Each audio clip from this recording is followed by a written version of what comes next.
أعوذ بالله من الشيطان الرجيم. بسم الله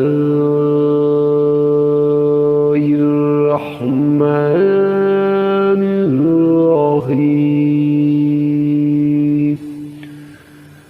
وإلى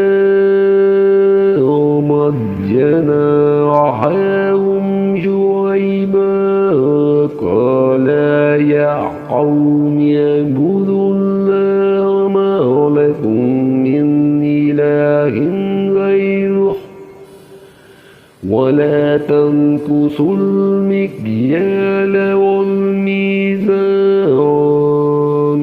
إني أراكم بخير وإني أخاف عليكم عذاب يوم محيط। और हमने मदीन वालों की तरफ इनके भाई शुएब को भेजा।